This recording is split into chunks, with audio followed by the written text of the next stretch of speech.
एक राजनीतिक परिवार जो है जमीन के लिए लड़ाई कर रहा है, सत्ता के लिए लड़ाई कर रहा है, और वो जो व्यक्ति इल्जाम लगा रहा है वो व्यक्ति अपने आप को कहता है कि हम दलित के बहुत बड़े नेता हैं। घर की मांगों पर एफआईआर किया है, ये उनका सही चेहरा, असली चेहरा दर्शाता है कि कितने दलित वो विरोधी है, कितने दलित के साथी हैं। इन्हें शर्म नहीं आई। बड़ी मां का लाभ लेने के लिए इन्होंने मीडिया को पटना से भेजा। अरे इतनी बड़ी मां का तबियत खराब था तो आपने डॉक्टर क्यों नहीं भेजा? इतनी शर्मनाक बात है, इतनी घटिया बात है, इतनी नीच राजनीति हमने आज तक अपने जीवन में नहीं देखी। बिहार का कानून, बिहार का राज्य एक बीमारू राज्य बन के रह गया है। बिहार सरकार एक बीमारू सरकार बन के रह गई है। उसके आवाज में जो 5-5 लाख लोग जो जेल में बंद है वो किस समाज के आते हैं, ये हम आपसे जानना चाहते हैं। सबके सब दलित समाज के लोग वहां पे कैद हो रखे हैं, एक फर्जी केस में कैद हो रखे हैं, और आप यहाँ पे आके दलित सम्मान करते हैं। ये झूठा जोम जो राजनीति पार्टियां आज के डेट में कर रही हैं, ये सबका सब चेहरा सामने आ गया साथियों। और हम आपको वादा करके जाते हैं इस मंच के माध्यम से, जब यह चुनाव समाप्त होगा राष्ट्रीय लोक जनशक्ति पार्टी की उसमें बहुत अहम भूमिका होगी।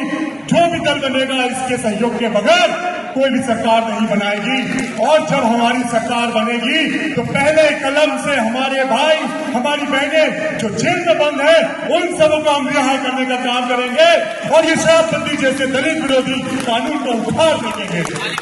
बिहार का कानून, बिहार का राज्य एक बीमारू राज्य बन के रह गया है। बिहार सरकार एक बीमारू सरकार बन के रह गई है। एक बीमार व्यक्ति सरकार को चला रहा है। लेकिन आप ऐसा नहीं होगा, आप ऐसा कभी नहीं होगा। हम लोग चल पड़े हैं, जिला जिला में सम्मेलन कर रहे हैं और सब जगह से एक आवाज आ रही है।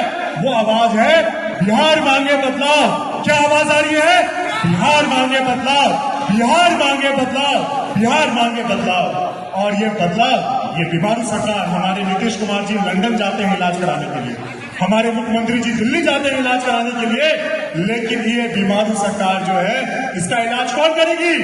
हाथ उठा के बोलिए, इस बीमारू सरकार इलाज कौन करेगी?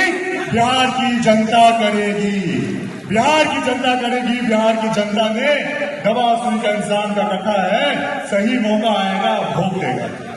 इसलिए साथियों, आप लोगों से हम यहाँ एक बात बोलना चाहते हैं। हमारे नेता बोलते थे संगठित बनो, शिक्षित बनो, संघर्ष करो। कई लोग कई सारी बातें करते हैं।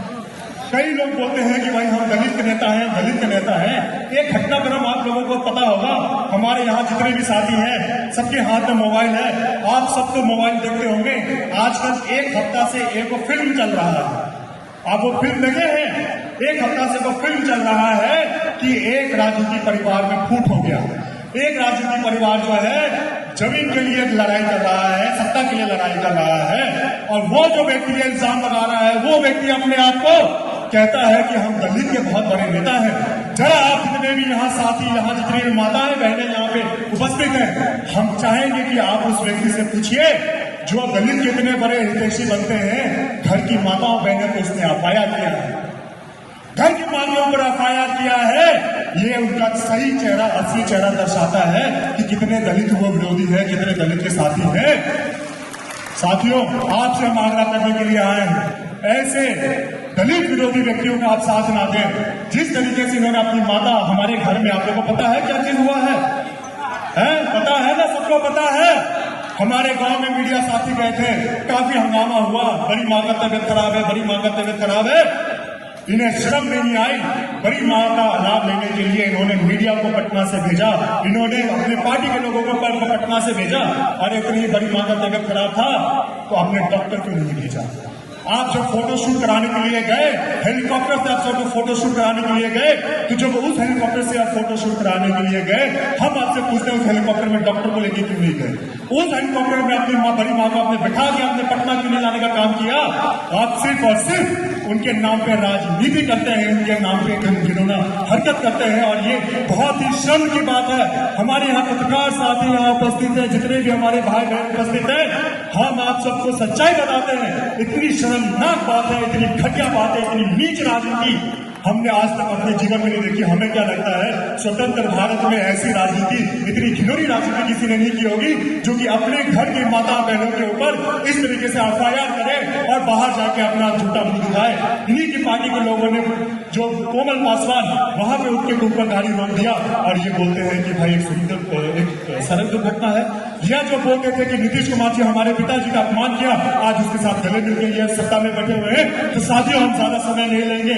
आज इस मंच के माध्यम से हम आपको जताना चाहते हैं, आपको बताना चाहते हैं, आपको आगाह करना चाहते हैं कि आप समझिए कौन अपने हैं, कौन पराये हैं। आप समझिए कौन सत्ता के लिए है। आप समझिए आज जो बाबा भीमराव अम्बेडकर जी की हम लोग जयंती मना रहे हैं, कौन उसके मार्गदर्शन का चलने का काम करते हैं और कौन उनका ढोगा नाम इस्तेमाल करते हैं ताकि उनको राजनीति लाभ मिल जाए। बड़ी हैरानी की बात है, इस साल हम देख रहे हैं भाई, 3 दिन से देख रहे हैं कई दल बाबा भीमराव अम्बेडकर जी की जयंती मना रहे हैं।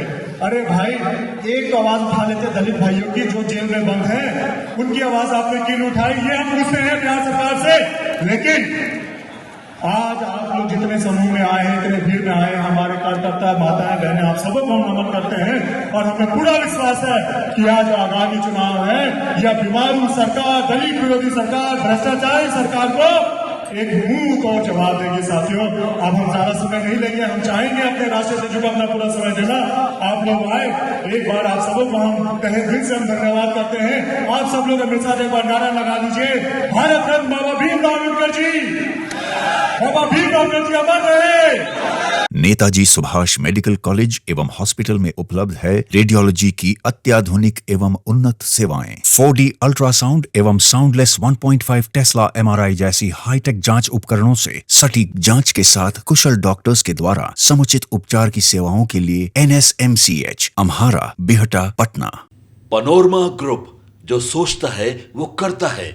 आपके अपने सपनों का आशियाना। ये लो, मुंह मीठा करो। आज मैंने अपना जॉब छोड़ दिया, अब हम पूर्णिया वापस जाएंगे। जॉब छोड़ दिया है?